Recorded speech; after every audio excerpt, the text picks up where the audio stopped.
53 বছরের বেশি সময় পর আবারও চাঁদে নভোচারী পাঠিয়েছে যুক্তরাষ্ট্র। মহাকাশ গবেষণা সংস্থা নাসার আর্টেমিস 2 মিশনের অংশ হিসেবে 4 জন নভোচারী ওরিয়ন ক্যাপসুলে করে 10 দিনের যাত্রা শুরু করেছেন।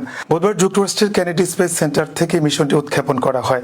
নাসার প্রশাসকের তথ্য মতে নভোচারীরা বর্তমানে নিরাপদ ও সুস্থ আছেন এবং মিশনটি সফলভাবে এগিয়ে চলছে। এই মিশনের নভোচারীরা হলেন নাসার রিড ওয়াইজম্যান, ভিক্টর গ্লোভার ও ক্রিস্টিনা কোচ এবং কানাডিয়ান স্পেস এজেন্সির জেরেমি হ্যানসেন। তারা চাঁদের কক্ষপথে ঘুরে পুনরায় পৃথিবীতে ফিরে আসবেন।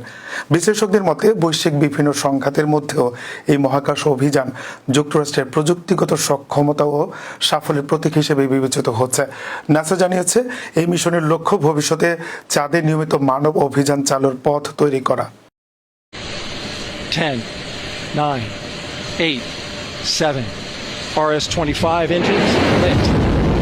4, 3, 2, 1, booster ignition, and liftoff.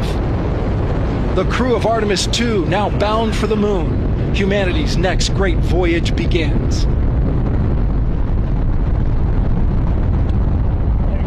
Good roll pitch. Roger, roll pitch. Houston now controlling the flight of Integrity on the Artemis 2 mission around the moon. Integrity, AM